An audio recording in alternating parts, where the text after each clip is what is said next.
Good morning, everyone. Can you hear me? This thing is on, right? Very good. Good morning, everyone. Also, good morning. I was told to say good morning to the millions online because this is being streamed. So, good morning to the millions online. This is also being translated for some of the millions to French. So, if you want this to be translated, I suppose there's something you can put in your ears or on your ears that will translate everything into French.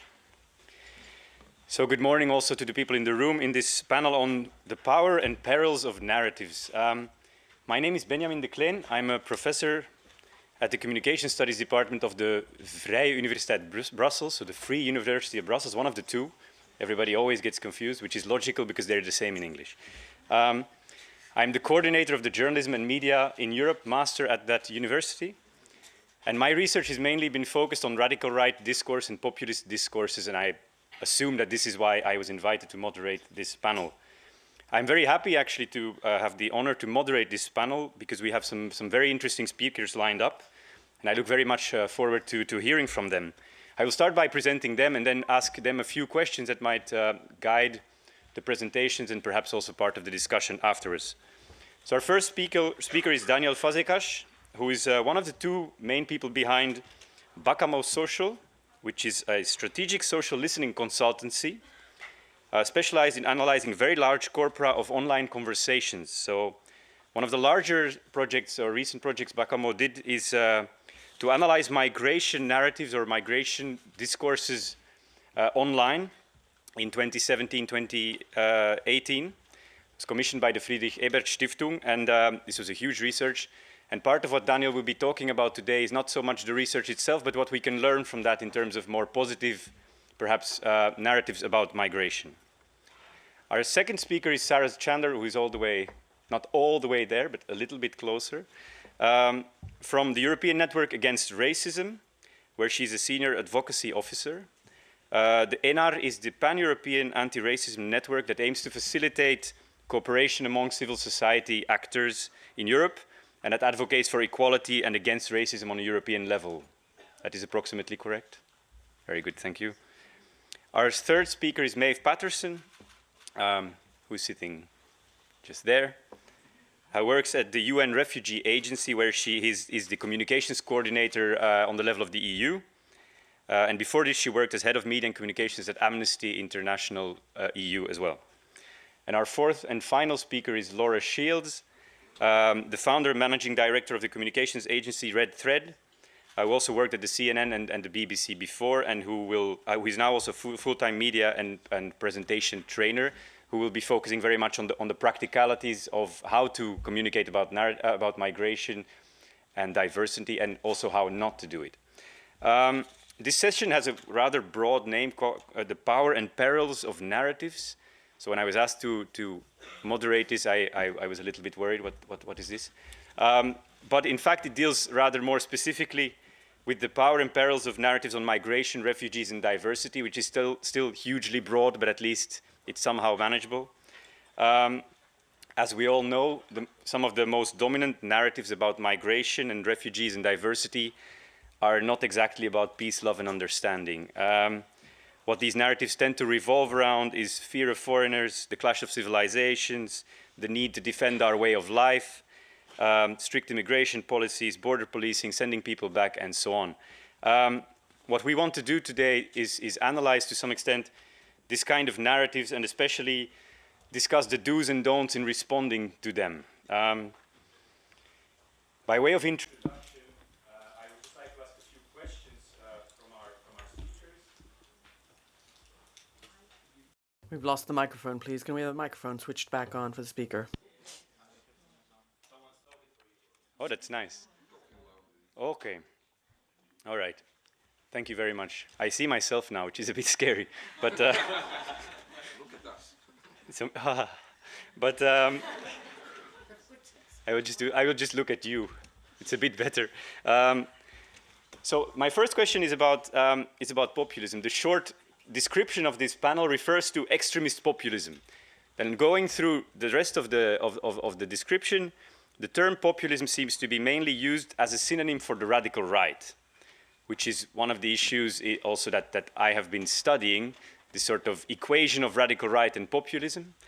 And my question is, if we define populism a little bit more precisely as the claim to represent the ordinary people as against an elite, an illegitimate elite that doesn't represent ordinary people, if we treat populism in that slightly more narrow way, then how important is that populist dimension actually in radical right politics and narratives? How important is it that they claim to represent ordinary people?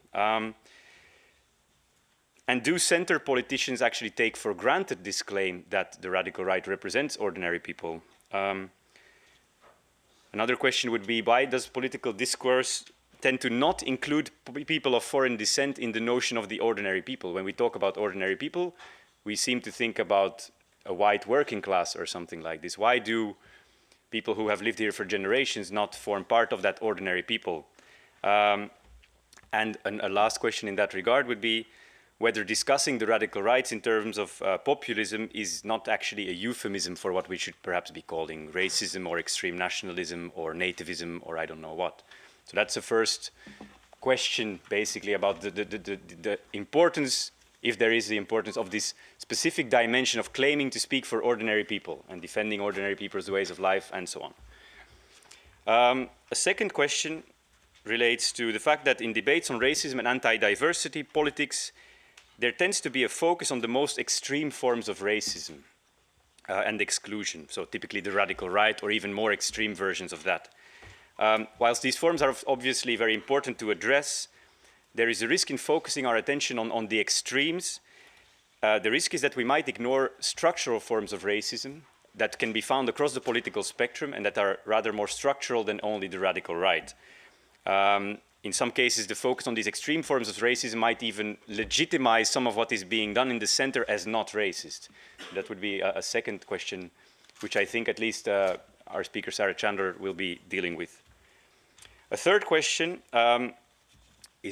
goes a bit more towards actual communication strategies, which is that, as the title of this session also indicates, or the description of the session, is that opposition to racist politics and ideas often tends to answer or respond to racist politics and ideas, which often means that the problem definitions put forward by the radical right and racists and ultranationalists and so on are taken as a starting point for the discussion. This is what we respond to, which means we take as a starting point their problem definitions and their vocabulary.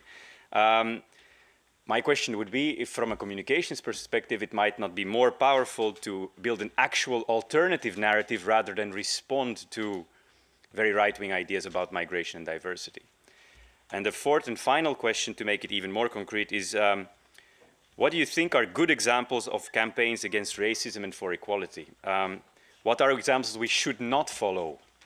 And does the structure of, for example, the European institutions actually allow for powerful campaigns that do exactly that, or is there an institutional constraint that goes against powerful campaigns and that might lead to rather safe or bland campaigns that don't offend anybody? So this would be my fourth and final question. That's it for me for now. So I'd like to give the floor to our first speaker, Daniel Fazekas, who will, all the speakers have about 5 minutes for speaking. Afterwards, there is a debate with all of you, I hope. Thank you very much. Wonderful. Can you hear me? Okay, and can you see my screen? Or excellent. So I'm Daniel. I'm the founder and CEO of Bacamo. I'm here to talk to you about the study that we've done on migration narratives in all EU 28 countries. We do social media intelligence, qualitative social media intelligence. That means that we actually read tens of thousands of conversations to understand, because it's humans who can understand humans, to find out what are Europeans saying when they talk about migration. Here you see a couple of words. If you want to have details, everything is up on our website. So let me dive right into what we found. We found that you can actually organize the entire migrant refugee conversation in Europe into 5 narratives. And these 5 narratives are economy, demography, humanitarianism, identity, and security. There's a lot of stories, and actually what's really interesting, it's the same in every country. So there's a unified European discourse. What you can also see, and this is how it looks on our website, what you can see is that actually two narratives really stand out. One is identity, the other one is security. And they've subsumed and subverted all the other three ones. So humanitarianism doesn't mean what it used to mean anymore. It means that we might be kinder people not to let in migrants. Or we should maybe be kinder to our own homeless or poor. Economy doesn't mean that it's good for our economy. It means that we can't afford migrants anymore. And demography, well, it used to be the argument that migrants help us with the pyramid, whatever. Now it's the grand replacement theory. But when you actually look at this, then you see that there are three genuine anxieties underneath these two narratives that have eaten up and defined what migration stands for. And they speak to these three anxieties. There's personal safety. Will I get beaten up, raped, whatnot? Will people take away my job? And what's going to happen with my village? Are we still going to wear traditional, I don't know, Hungarian folk craft or whatnot? Can we do this or not? Can we live our own culture? So to really speed things up, there are three takeaways from the study that I need you to take away. One, the migration crisis is not about migration. It's actually about local issues that people then use to project onto it so that people in power here can hear it. Because otherwise, usually people don't listen to it. So migration actually, the discourse, is a vessel. It's always the local issues. And third, there is a unified European discourse. The far right has created it for us. It's great. It's there. We can use it. So let me take you through 5 steps of what you could do in order to really turn the page and elevate the plateau. First of all, there needs to be a positive identity. And why? Well, Europe is the best place. It's quite rational, it can be argued, but it's also a wonderful subtle answer to all the nationalism that's going out there. Is Poland the best country? Slovenia first, whatnot? No, Europe is the best place. It's a positive vision that informs and infuses whatever you say moving forward. Taking ownership, super important. What that means is that you need to accept that those anxieties that I have about migrants or any European normal person has are true. They might not be real or factual, but they feel it. Never, never, ever challenge that. National security and citizen safety has to be strengthened and talked about. They cannot be bureaucratic language. They cannot be anything around. And we need to find an answer of how I, as a Hungarian, can live my life as a Hungarian without, what's the play there? Really, at the root of everything are local issues. People project their anxieties that they live in their everyday lives, that stops them from having a good life, and then they project that onto something bigger that they can't understand. Here are a couple of examples that we've pulled out of the research that actually need resolution. And if those are resolved, actually the problem with migration wouldn't be that big, or it wouldn't be that emotional.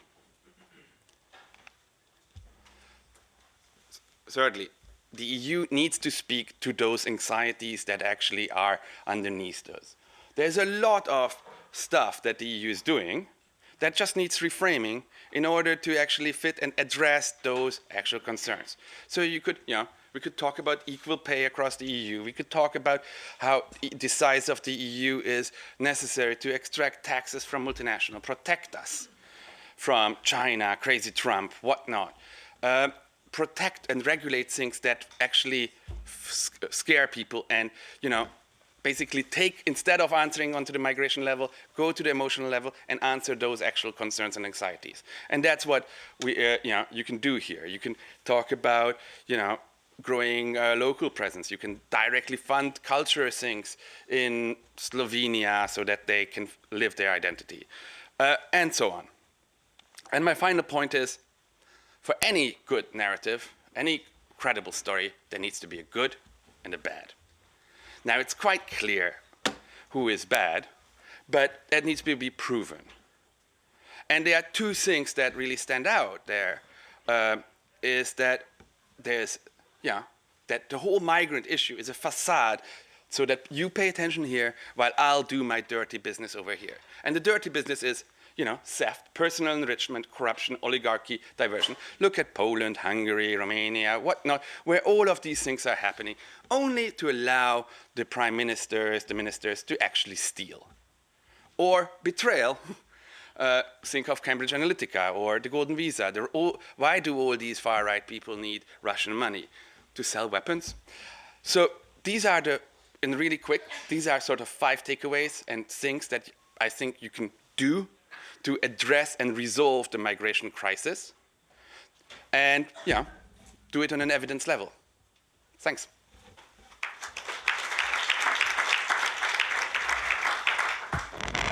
Thank you very much, Daniel. I think our next speaker is Sarah Chandler. So Sarah, if you want, you can stand up or you can stay where you are. It's up to you.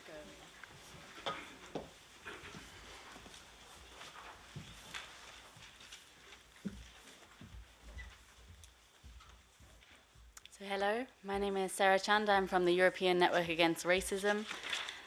I've conducted a series of evidence collecting research about the way that we as policy people, but also as individuals working in the European Union, speak about race and racism.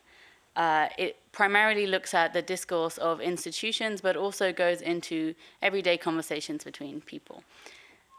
What I will present to you today is part of a much wider presentation, which I can talk about for hours. So please, if anyone finds themselves with a couple of hours free on a weekday afternoon, feel free to come by and we can have a great time talking about race and racism. My presentation and the research that I gathered found that when we talk about race and racism in Europe, there are sort of 3 main categories, or at least ways that I conceptualize it. When we talk about some of the discourse that Daniel has already talked about, we often find an understanding of they are the problem. So frames of criminality, immigration control, draining resources is a really dominant frame by which we look at people of color, migrants in the EU, which is that this is the generally far-right narrative. Microphone, please. I think it's when someone touches their mic that you steal the floor from me, so please don't do that yet. A discourse of framing they, meaning brown, black, Muslims, Roma, migrants, they are the problem. And I won't say that this comes from any part of the political spectrum. We have it predominantly in certain areas of the political spectrum, but many of us are capable of doing this regardless of where we lie in politics. The second framing for this discussion on racism that I found is that racism is an individual problem. So when we do feel like talking about racism and using the word racism, we will discuss it in terms of a problem that I have with another person, between 2 people, an interpersonal issue, often concerned with terms such as hatred, violence, anything that you can put in the part of between 2 people and rather than a structural problem that we've discussed. Then the second last frame I would say that is really dominant is that there is no race, or that we will not talk about race at all. And I would say that this is probably one of the most powerful frames with which we are not talking about racism, and it's shaping our conversation about racism, which is that it is not relevant to the discussion today. Race and racism is not something that we should be talking about. And this leaves a powerful gap in the conversation for which the other 2 narratives can come through to fill the void. These sorts of frames, specifically on the first one, meaning they are the problem, we see it on a national level in our politics. You're having people on the more right-wing end of the spectrum using language such as illegality, criminality, security, border crossings. This is a very strong, repetitive, dominant narrative that we see across Europe. It is not just in these 3 countries that I've showed to you here on the slide, but you see it across Europe, and you also see it in the institutions. What I want to put to you today is that this is a narrative which is trickling down into, throughout the political spectrum, into centrist narratives. So when we look at our institutions, all of these 3 phrases are taken from the European institutions, so either the Commission, the Parliament, some of these are from the Council speeches.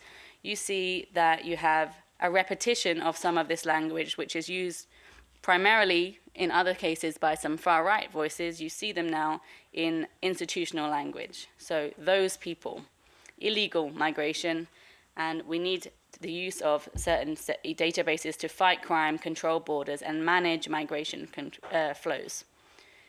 On the other side, we also see language which says, simultaneously, we condemn all forms of racism and intolerance. So we have these dual narratives sitting beside each other.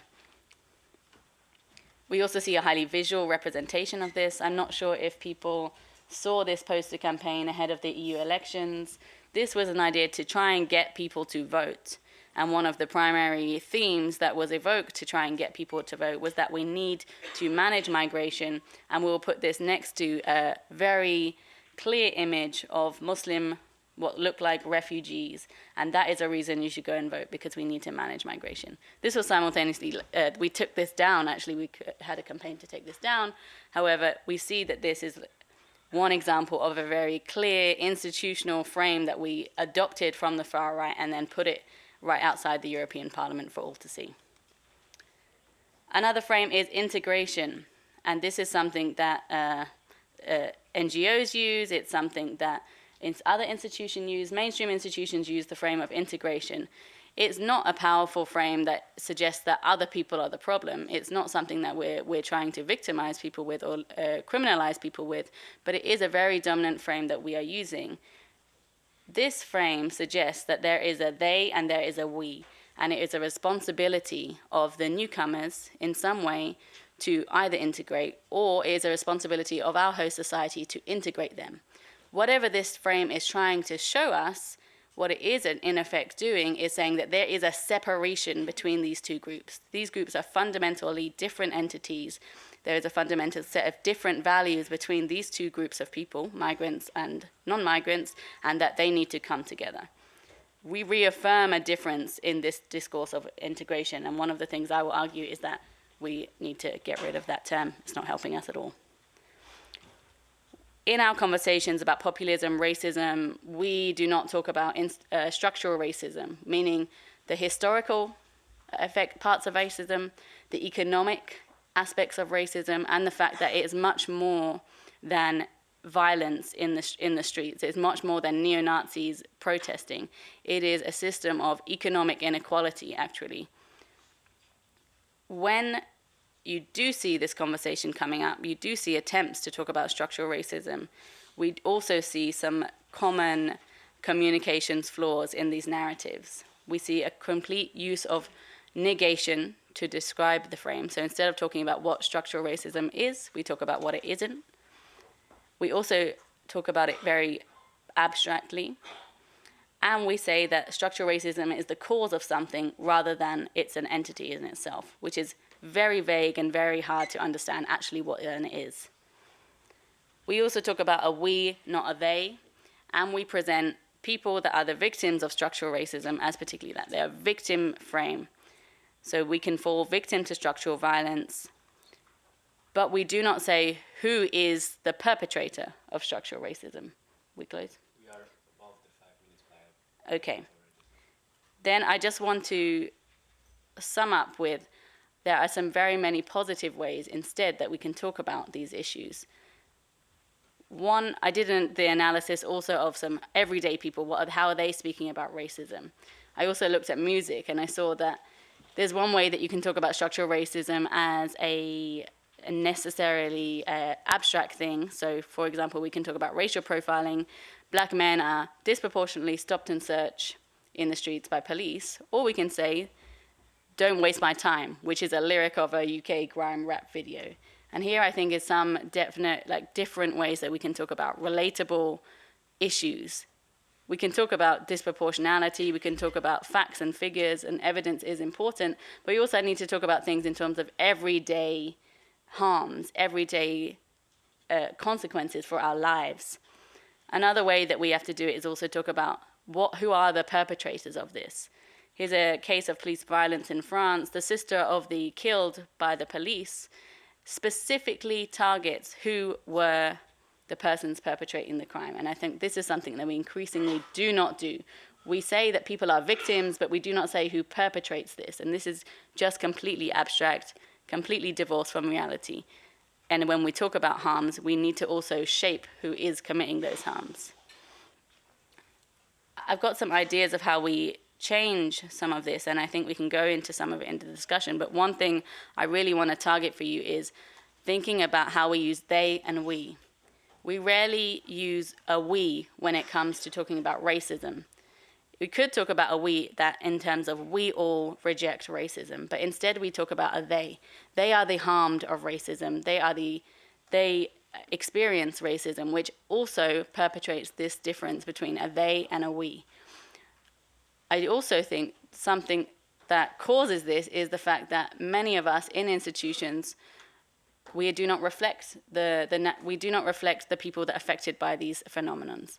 So if we look at narratives not as a final product, but as a process, we also have to understand who is involved in constructing these narratives. Who are we talking to when we create our narratives, our communications campaigns? Are we talking about the people involved? Are we talking with the people involved? Or are the people involved just completely divorced by those that are affected by this issue? One thing I will say is that I've talked a lot about diversity in the European institutions, and whilst I do not think diversity in institutions will solve the problem of structural racism, what it will do is make our stories more genuine. So I'll leave it there. Thank you. Thank you, Sarah. On to our third speaker, Maeve Patterson, who will also go there. I have this impression. Okay.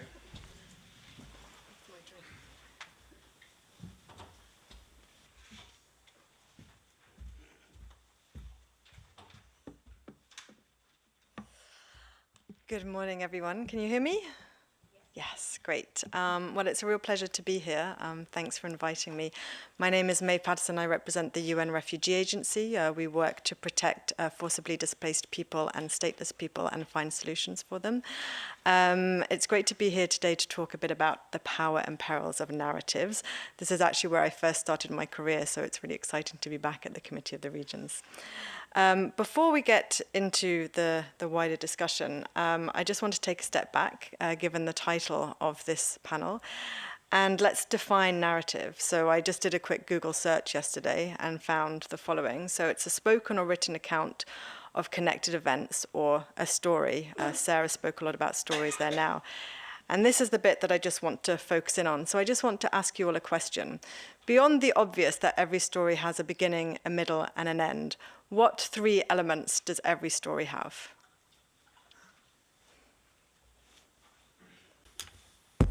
A hero, a challenge, and a way how the hero overcomes a challenge.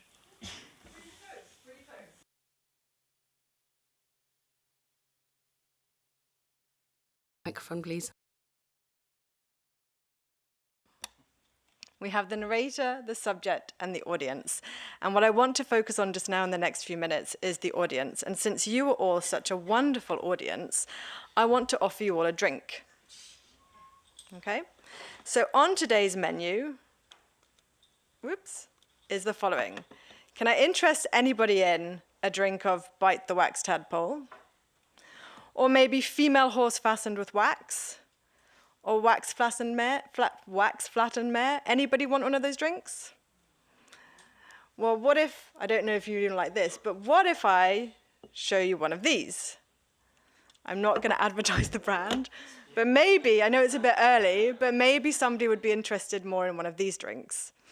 I mean, it's not my favorite drink, but there you go. It's definitely better sounding than some of those. Now, the reason I just want to show you this little thing is that if we go back to the idea of stories, just to tell you a story, when this famous soda brand, again, not advertising it, when this famous soda brand decided to diversify its market in the 1920s, some of you may know this story, they went to China. And when they got to China, they decided to break down the title of their name into the Mandarin characters and had this great campaign that they rolled out. They went to all of the merchants around the country, sent their merchandise, sent their branding, and then when the actual people who were supposed to sell the product put it on display, they realized that actually how it translated to the Mandarin characters was not the name that we all know and some of us love, but it was one of these. It was bite the wax tadpole, female horse fastened with wax, and wax flattened mare. Now, they figured it out, and they managed to get things on the shelves in China. But what we learned from this is, and it may be obvious, but it's something that we need to keep in mind, is that we need to know our audience. Now, again, this seems quite simple. So at UNHCR, what we've spent a lot of time and energy is doing this, what we call segmentation research. And what we found out is that there's about roughly 25% of the population are supportive of refugees, 25% are completely against the idea of welcoming refugees, and then there's this 50%, what we call the conflicted middle. So you can say, we're a large agency, we have diverse resources, we can just tap into that 50% conflicted middle. Easy, right? Well, again, not so easy. I know we're all here today to talk about solutions to communicating on the migrant crisis and other issues, but we haven't figured it out. I'll be quite honest, I'll stand here representing my agency and say we haven't found the solution. The issue with this conflicted middle, this 50%, it's very broad, it's huge. And within that 50%, there's a further segmentation breakdown. And then if you apply that to the Europe context, well, I mean, again, we'd like to talk about a homogenous Europe, but we all know the realities, again, standing here in the Committee of the Regions, that there's disparate communities across Europe as well. So in this sense, what we're trying to do within UNHCR is harness what we call the whole of society approach. We've rolled this out in terms of our response to managing the refugee situation. We like to come together with a range of partners. We don't have the answers ourselves. But I also think we need to apply this whole of society approach to communications, because it's only by truly harnessing a range of voices and understanding the different audiences and working together that we can truly harness the power of the narrative. And I'll just leave it there. And there's some resources if anybody's interested in tapping into some of the content we have. Thank you very much, Maeve. Then our fourth and final speaker is Laura Shields. Laura, you will also be standing up, or? Yeah, I'm not original. No, by all means.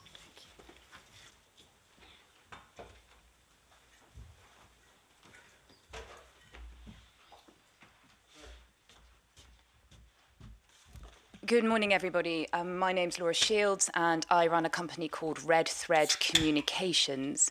And I have a specific interest in language, meaning, and identity, and how that makes effective messaging.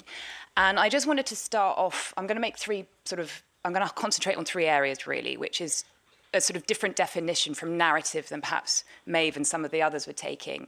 Some of the dark side when it comes to narrative and storytelling, and how, particularly when it comes to inclusivity, this is particularly vulnerable to populist attacks.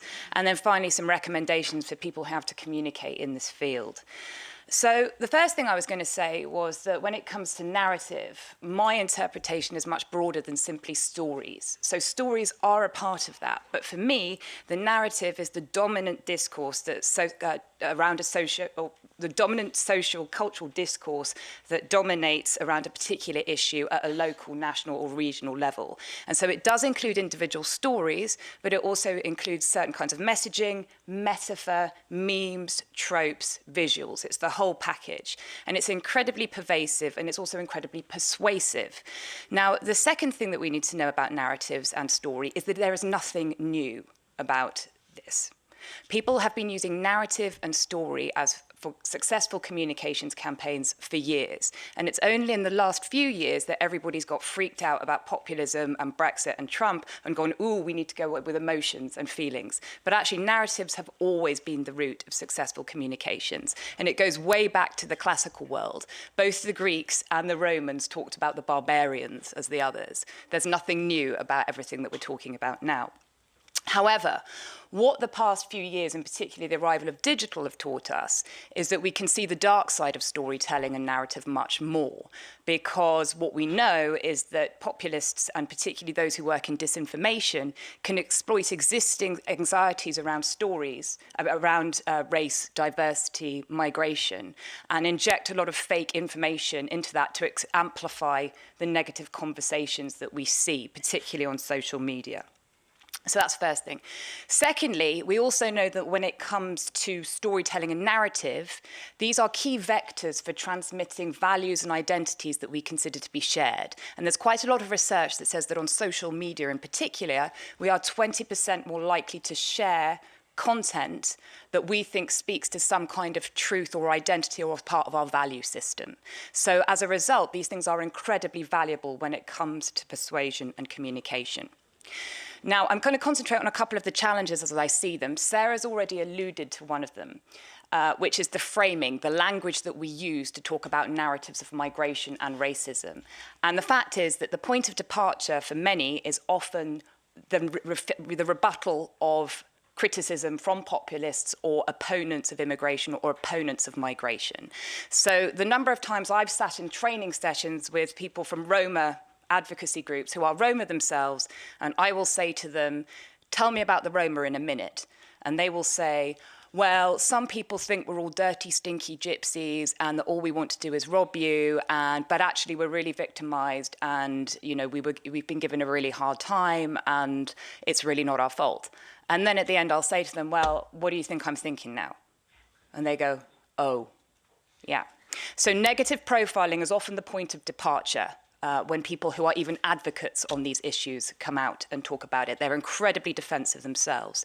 Secondly, and I think a key point here, is that when we talk about race and diversity, there's far too much rights language in all of these conversations for ordinary people. And I was at a dinner last year with Patrick Gaspar, who is the president of the Open Society Foundations, George Soros's foundation.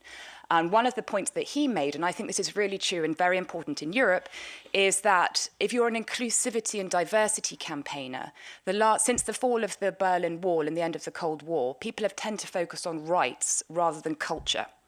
And if you think about the context of the EU is spectacularly bad at communicating about local issues and culture because it was actually set up to depress all of those differences. So there is a tension there, and I'm going to come on to the recommendations in a moment.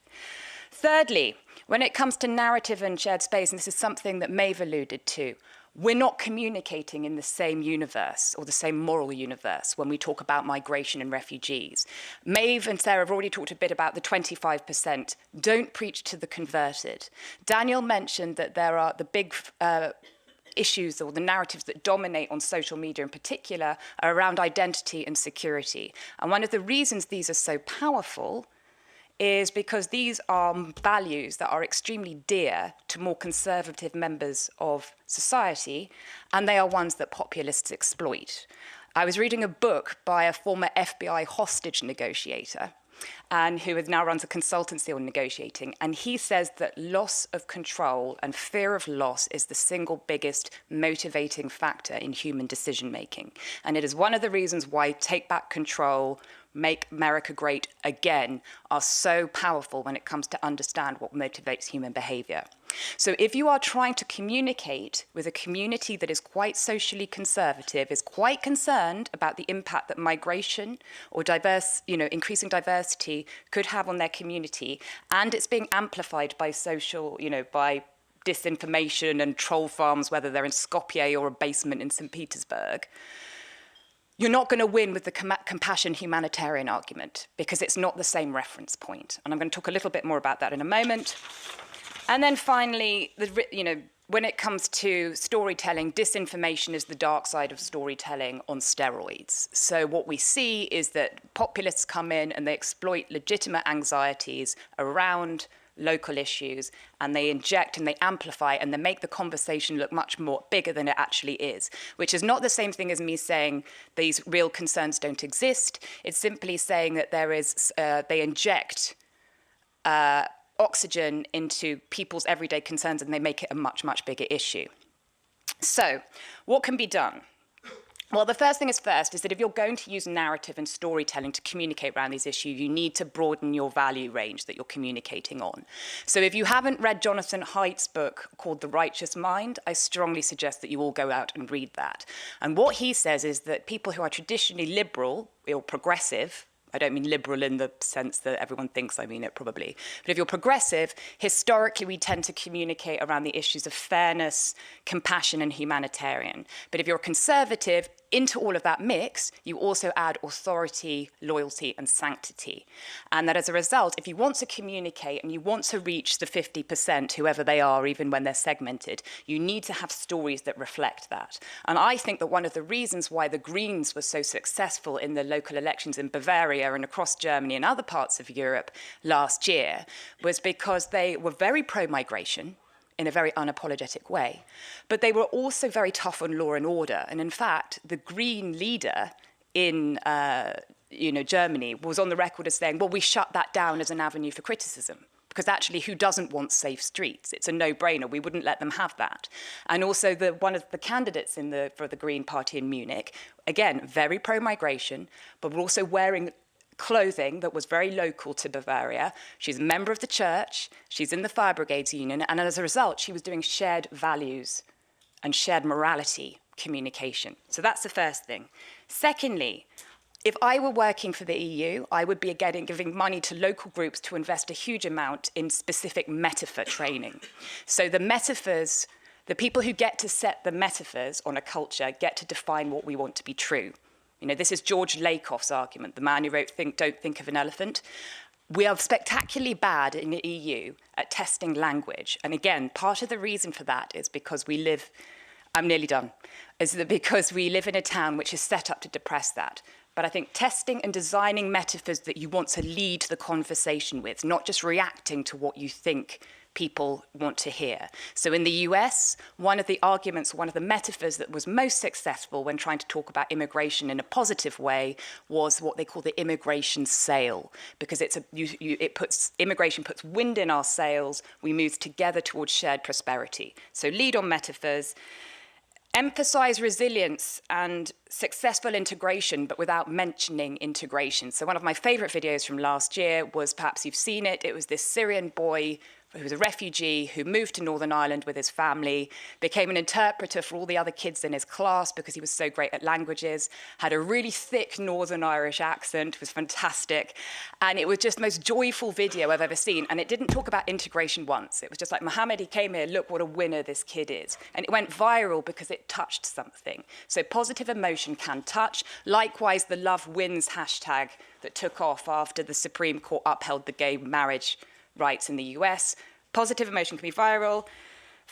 Two more points. Take risks. Again, EU communication's not really set up to that, but you have to take risks. You have to lean into difficult conversations. You have to be quick. And then close the story. So don't let populists win by just saying there are easy solutions to these things, and the solution is we either send them home or lock them up. You have to have policy recommendations that are actually clear about what it is that you're trying to do that are part of that story. And then finally, be curious.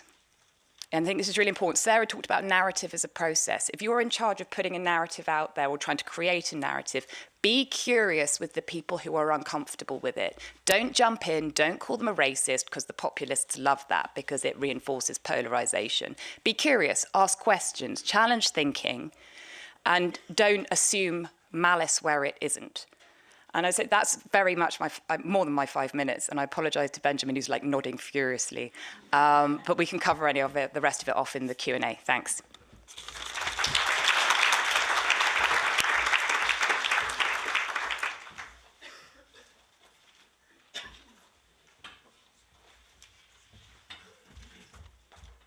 All right, everyone. I was not nodding so very furiously yet, but I should have nodded more furiously. Well, I think it's time for you to ask questions. If there are any questions, We are very happy to hear them. We have around, let's say, a little bit more than half an hour for questions and answers, of course. So, anybody?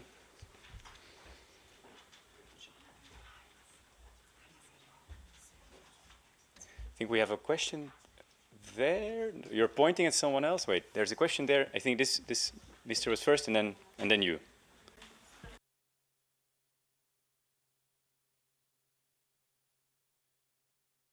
I can wait, no problem. So, okay. So thank you very much for all the talks we heard. I think they were very, very interesting. And for me, political communication is like 80% of politics right now.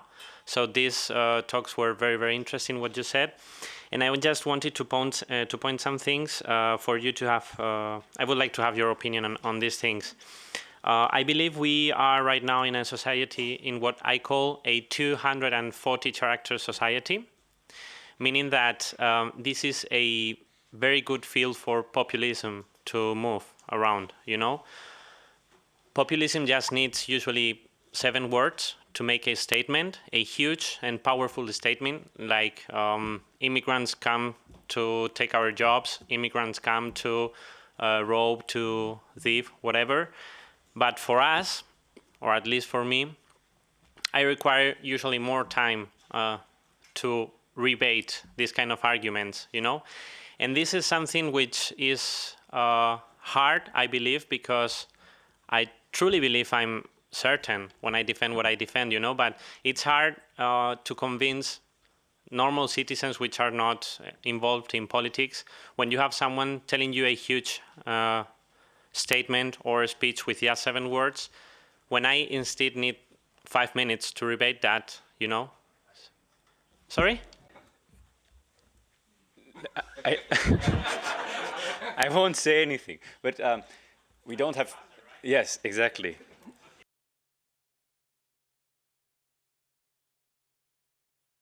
So you said, for example, we need good and positive narratives in these points. Like what? Could you please give me some points, some 7 words arguments, which I can use to rebate this populism? Thank you. Thank you very much. I think all of our 4 speakers could possibly say something about that. We can start, who feels most inclined to answer? Yeah, I mean, I share I do understand your pain. I think that the thing is that I think it's about not thinking about it in terms of rebutting. So it's about reframing, because you can spend all day rebutting. And the other thing is that sometimes the point about putting out information that is overly simplistic, or, you know, what the anti-vaxxers in the US call it is fire hosing, where they just pump out loads of stuff and they don't care if it's not true, is that it's about stripping facts of their power. So part of the reason to reframe and to use the things like the metaphors. Again, if you say immigration, it puts wind in all our sails as we move towards shared prosperity. Okay, it's a bit corny, but actually 7 words, 8 words, and you just push back on that. Now, the difficulty, you're right, there is the question about rebutting. And part of the rebutting is that it keeps the conversation in the frame of the negative of the opponents. If you talk to the Estonians who've lived with disinformation for a well, disinformation's been around forever, but digital disinformation, particularly from Russia, if you talk to them, they wouldn't claim that they have the answers to managing all of this, but they say that generally what works is not trying to refute all the disinformation, but just making sure they get their frames out as well. So I think that's about doing it, is not trying to mix these 2 things in, because when you've got populists who come out with those kinds of statements, they're not looking for a fact-based conversation. So don't waste your time. Just concentrate on getting your frames right, because I genuinely think this is true. You've got to win the framing, not the facts. And you can have all the facts in the world behind it. I'm not saying don't have them, but you've got to get your frames. That's why I made the point about metaphors. I think you need to think about the audience and why it matters to them. Because, you know, you can make a 5-minute argument about anything, but I will fall asleep. And, you know, it can be 8 words, it can be 10 words, it doesn't matter. But if you can break down whatever you're saying to how it matters to grandma in Portugal, or to, you know, grandpa in Slovakia or whatnot, then you can talk about it. And then you will not take 5 minutes, because they won't have 5 minutes for it.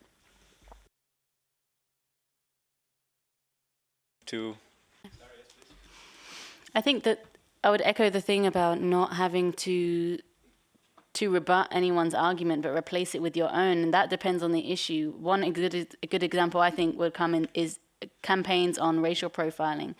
We can either talk at it using the terms of the police, which is that this ensures our security, this cuts down on crime. This is one narrative being used to racially profile and to put fear into people's minds.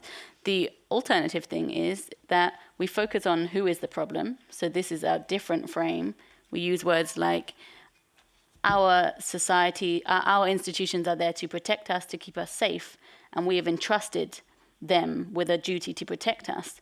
This is a very short narrative, but it completely flips the script on. Instead of putting who, it's also about who is it that you are targeting with your narrative. Are we always putting the burden on the victim, or are we always putting the burden on the migrants? And then the other thing is also about who is saying it. It's not on always people in this room to present the right narratives. It's also not only about what we are saying, but it's about who are we putting up there. People can tell their stories the best. And so are we using our time spending a lot of resources as well about what specific words are we using, or are we saying, let's listen to this person because this is their experience, and count on the fact that we will be able to relate to that? This is what I'm saying. Thank you, Sarah. Perhaps we could move to a second question, or would you like to briefly react?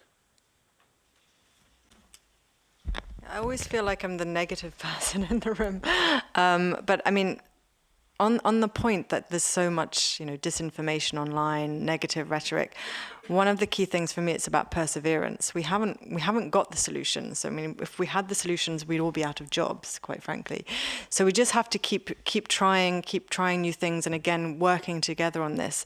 And I mean, on the point of what's going on with the conflicted middle that we talked about, one of the key things that we've seen is we have to acknowledge their fears. There are real fears out there, and just by ignoring it or saying everything's wonderful and always focusing on positive examples, yes, it works in some contexts, but not in all contexts. So perseverance, acknowledging the situation and finding solutions and proposing solutions, that's part of the answer. Thank you. I will think about that. Who was second? You were second, and then I think you were... Hello, good morning, everyone. My name is Marin Koraos, and I'm a member of the COR, Committee of the Region Secretariat, so your host in a way, but I'm speaking in totally personal capacity here. I have a comment rather than a question, but I guess I'll get some answers because I'm going to be slightly provocative. When we are talking about the West, the EU, when we are talking about racism, right-wing extremism, and all those negative isms, we tend to focus on people who talk and act against so-called visible minorities, right? When you look at me, you'll see the white, middle-aged, middle-class, male person, right? So a privileged one, right?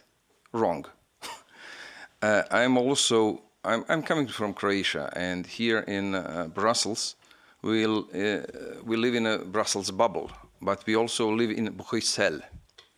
So when I talk my French with a thick or thin, I don't know, probably thick Slavic accent to a francophone Belgian, the attitude very often changes. I remember a time when I was in the hospital, I was asking for my right. And I was asked in a very hostile manner, are you a Pole? I'm not a Pole, I'm Croatian. But what's wrong with being a Pole, a Polish person? Also, going back to Britain, because I see that no offense meant here. I'm a great admirer of Great Britain, but we are very British here. Many Brits, people from Britain here. So Brexit, something we talk about, unfortunately, these days a lot. Brexit, basically, I think many of us would agree, is a product of English nationalism. English, not British. On the other hand, when I'm looking at TV, Boris Johnson making his speeches during the never-ending Brexit story, I see just behind him a huge, bold brown head of one of the government ministers. I don't see, but during the Brexit story from Farage on, story of Polish plumber figured very prominently. So basically I'm talking about ism, whatever you mean it. I would call it chauvinism myself, of you guys, sorry to be very provocative, Western Europeans towards us, Central and Eastern Europeans. One of them is there, Mr. Fazekas is there, my neighbor. But that's one thing you guys, Westerners, real Westerners, tend to forget, I'm afraid. Thank you. Thank you very much. Would anybody care to respond? Well, maybe I'll respond. Can't really respond directly. I think that's very personal. But I can tell you that we've just recently completed a study on inequalities and injustices that people connect in Eastern Europe with the European Union. And we did it's quite extensive research. And to summarize it in one word, is that Eastern Europeans, Romanians, Hungarians, Slovaks, Czechs, they don't really have a problem with the EU. They have a problem in their local life, which they project onto the EU and then come up with all kinds of arguments. At the core of it is what you say is a sense of being second class, of lacking purpose, of lacking identity, of actually feeling that, I hate the Islamic or Muslim migrants because they do have an identity, or I believe they have a community, which I don't. So it's a total inversion. And it's right, it's true that there are massive problems in Eastern Europe, that, depopulation, corruption, whatnot, that, individual people cannot resolve with democratic means. And that creates a distal anxiety that they then project onto something. Be that feeling second class. Would anybody else like to respond? Sarah? I think this is slightly a question beside from communicating, but I do think it speaks to the point about processes of narratives and who creates a narrative. And I do believe that especially in the European Union institutions, there is a lack of balance to the conversation, particularly on racialization and rights, that doesn't necessarily also include this chasm that you talk about the racialization actually of Eastern Europeans. But what I think, at least my presentation spoke to, is that these things are a process. Racialization is a process, and so it does not speak to something pre-existing that is race, and therefore we have racism, but rather we had racism and that created this notion of race. And it doesn't matter the color of your skin, but you are implicated in that if there are those processes, and those processes are economic processes, they are political exclusion, they are the use of tropes, the use of stereotypes, all of these things can exist. And you saw in the UK, process of racialization included Eastern European migrants in the UK, Polish people, Romanians, to some extent Hungarians. And that process of racialization through narratives created an exclusion against these people, and in some extenses the consequences were fatal. I don't believe, though, this means that the conversation on racism isn't helpful, but we also need to understand what that means a bit more. It's a question a little bit maybe theoretical besides the point of communicating, but it's also that racism is a process of racialization and our narratives are contributing to that. And if we, particularly as institutions, as people that produce thought, do not convey that when we have a chance to talk about racism, then we miss the point a bit.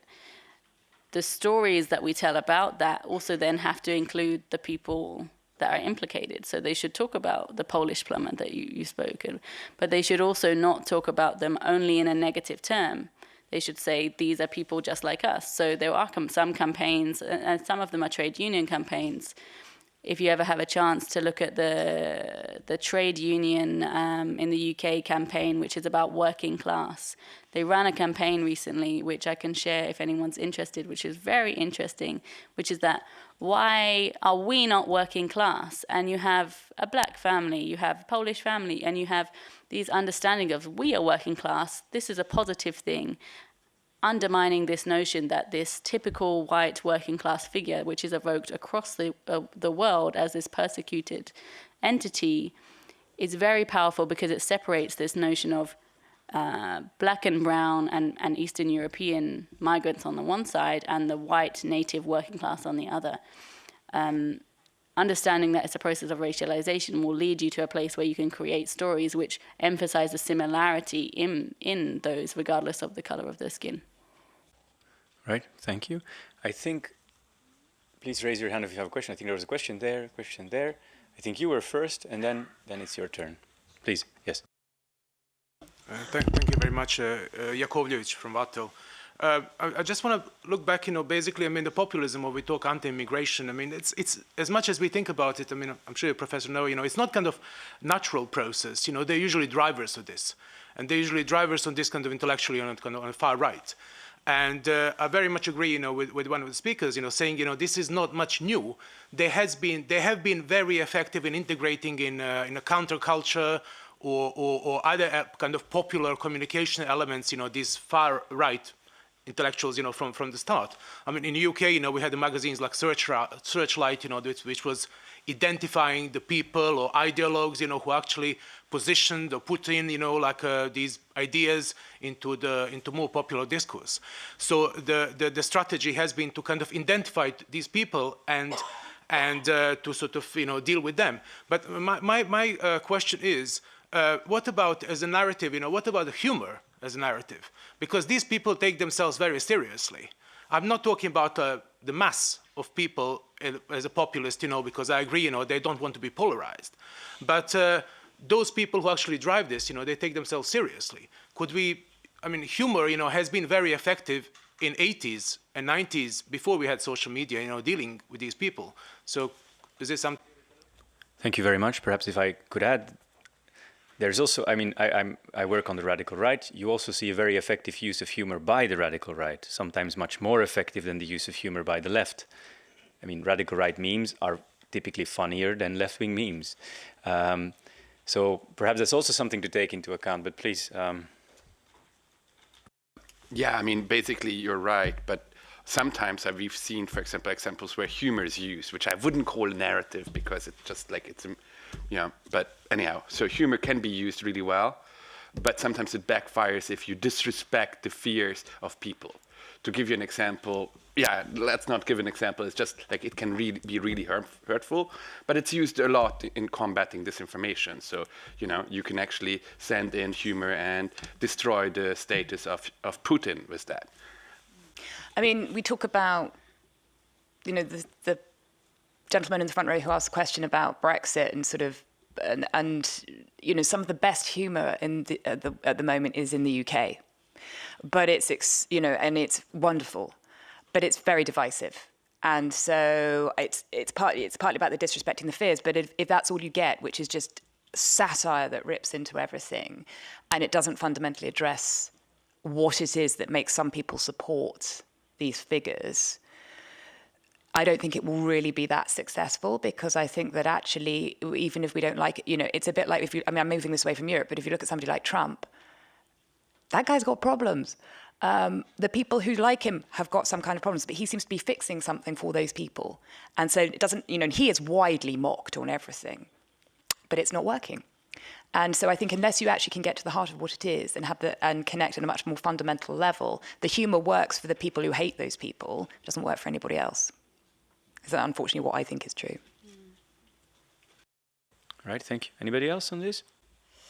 No, I think trying to cut me off.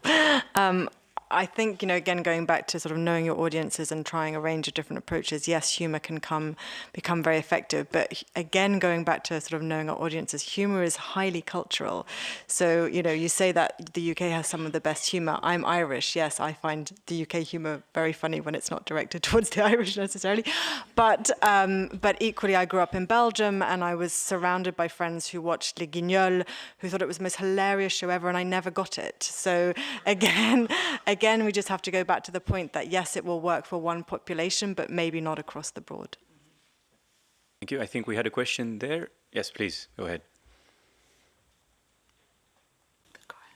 Yes, thank you. My name is Tina Zernatzi. I'm working on the institution side in DG Communication, where we've been running some campaigns, one of which is the EU Protects, or Together We Protect. And I just wanted to say a few words about this campaign, because it goes back to what you were saying about the positive narratives.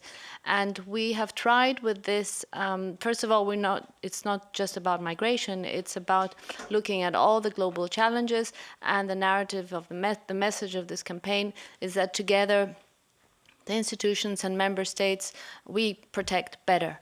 And some of the novelties of this campaign is that we don't talk as an institution, but we let the people who are actually doing the actions on the ground, in the agencies, in the NGOs, in the governments, even in some of the institutions, the DGs here in Brussels, speak about what they're doing, so the people behind the policy. And we have two stories, because it's about storytelling, it's about using emotions. We stay away from humor because that is a difficult one, but emotions are something that is universal, and we do try to explain what we're doing through emotions with those videos. And one is about protecting our borders, because we need to do that, and because we won't be seen as adding value if Europe doesn't do that, and together we can do it. And this is something at European level that's much more important to be done, and we can't be credible if we don't do it. But from a very personal perspective, we show the story in the island of Lesbos. And the other narrative we have, the other story is about reintegration, but we actually don't call it reintegration. It's about building a new life of a Syrian refugee from the moment that he arrives in Greece, going to Netherlands and starting a job. So this is a new way of doing this kind of communication. I was hoping maybe one of you might have seen, if you have seen, and any of these videos or any of these stories, I would be really interested in seeing how you see that, because it really responds to reframing, using the positive narrative, and trying at the end, because it's not just the videos, but we have a lot of information to explain, the facts and figures behind it, because emotions are not enough. You need to back them up with facts and figures. So just an open question in case you've seen it. Thank you. All right. Has anybody seen it? You have? No. You do have a response.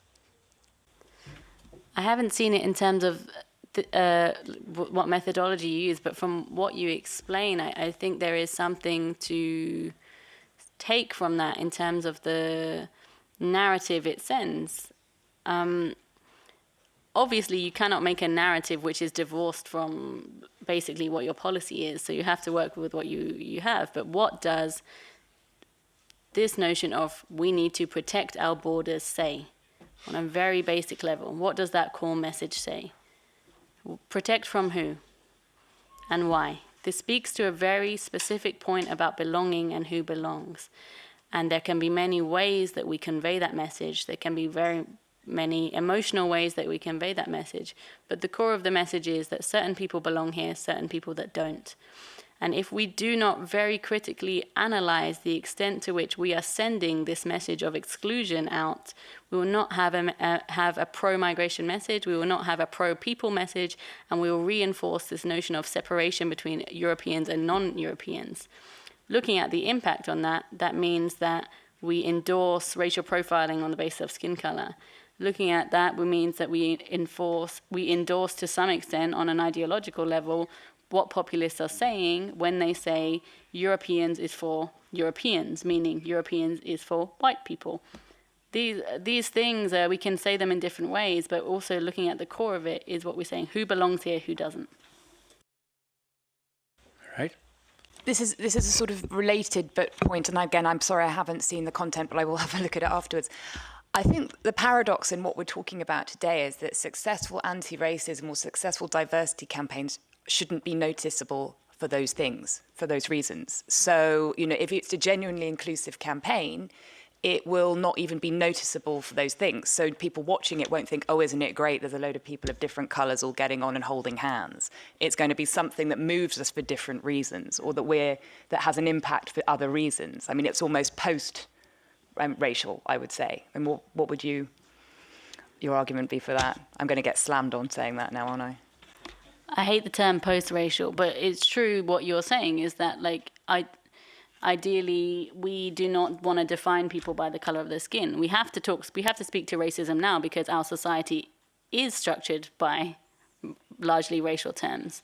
However, a good campaign emphasizes the similarities in people. It doesn't, therefore, gaslight people of color and say racism doesn't exist, but it actually speaks to these people as people, which populists have been so successful at creating that separation and speaking to the inherent differences between people, whether they're migrant or racial minorities.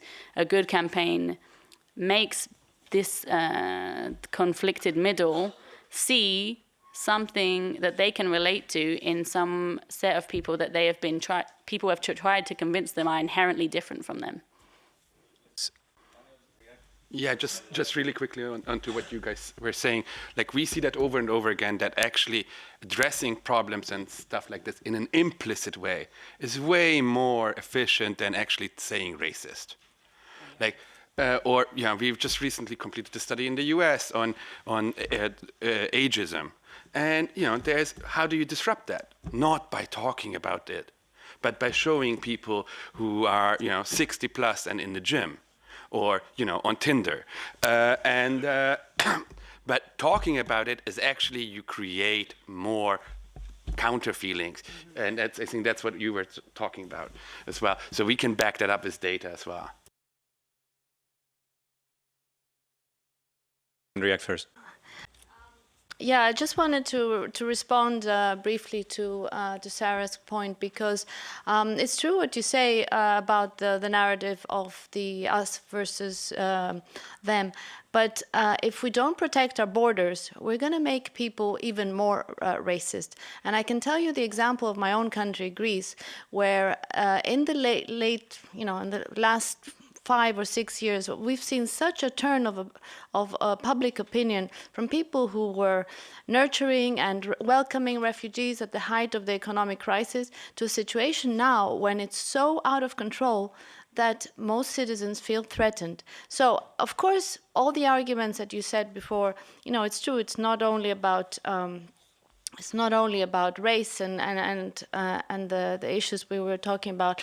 But we have to understand that these are legitimate concerns of citizens. And when we say that we're protecting the borders, we're protecting them and we're keeping them for legal migration. And these are the issues that the EU has to stand up for. So we can't be too, trying to do too much with these messages, because I can tell you that 50 or more % of citizens are really concerned about this.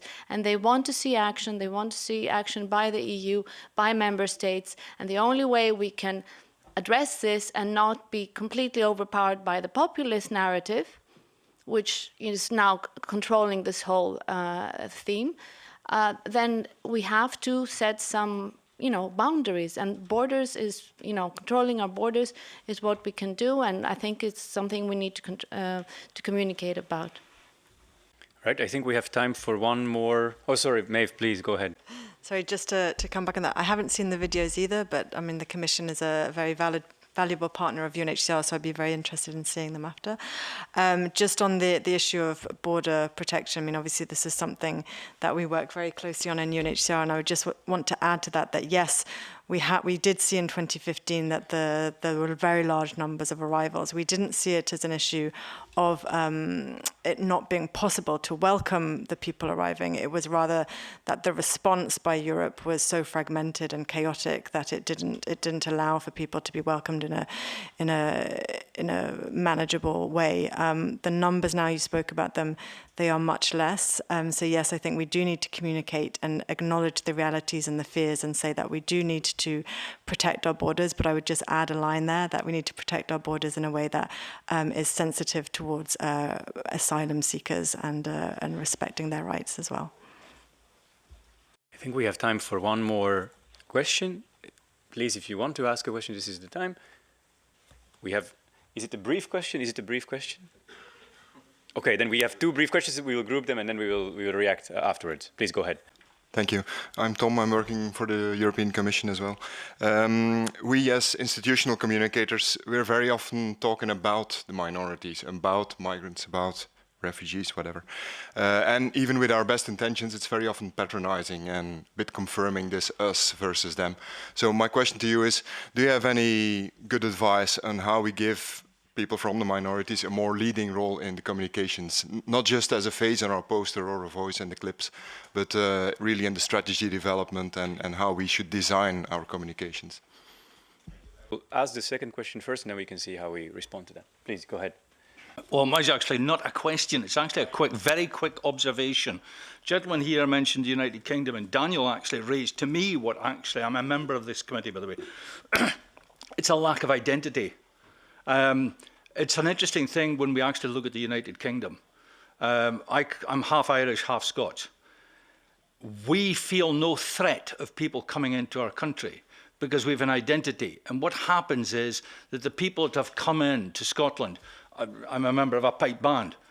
We've got Syrians, we've got Polish, we've got Belgians in the pipe band. As I travel around Europe, what I do find is exactly what Daniel said.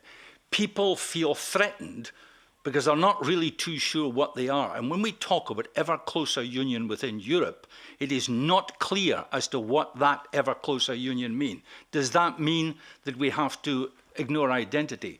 I also have dealt with tourism. We sell identity in the tourist industry.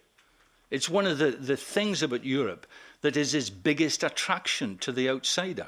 You can come to this country and go through 3 different food stages, different cultures, different history. And it is an issue, and I think actually it is something well worthwhile investigating further. This is not nationalism. This is about identity. Thank you. Let's perhaps answer, the questions are quite far apart, so perhaps let's answer the first question first and then do the second question. And then we will have to call it not a day, but at least a panel.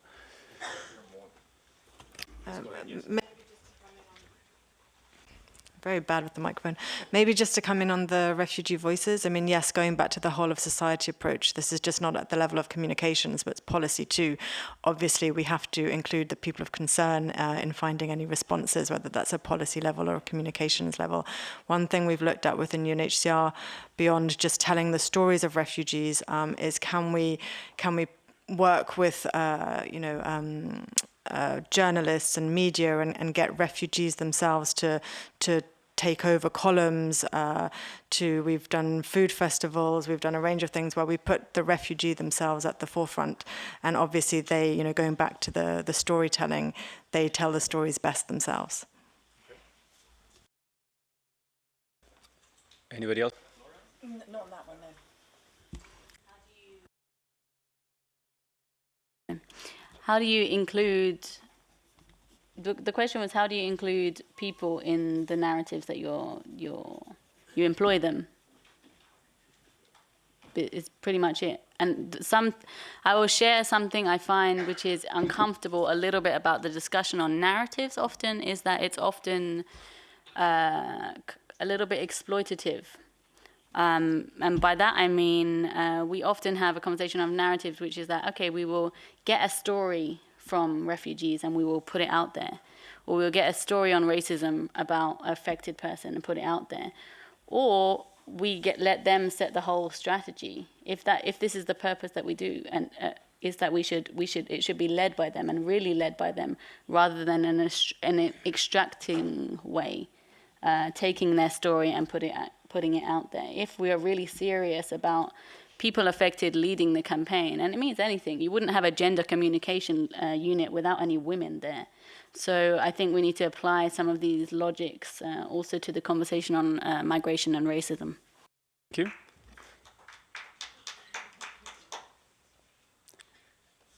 Then any responses to the gentleman's comment on I was going to say I completely agree. I think that actually Brexit very briefly, expression of English national identity coming through. And I also think that when we talk about storytelling, racism narrative, the disinformation campaigns, populism, it's about identity under threat. And the people who tend to be more responsive are the people who either have a genuine or legitimate anxieties or ones that have been manipulated because the moral foundations or the identity foundations on which we all run, or axes on which we all run, they feel are being compromised. So I would say I completely agree with the gentleman in the front row. Thank you very much. We have a few minutes left, but I think if there are no pressing questions, we can thank our speakers. Thank you very much.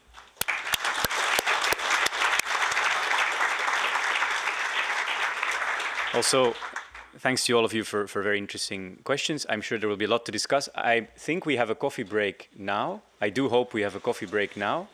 Yes? Very good. So we have a coffee break now. See you all at the coffee. Thank you very much.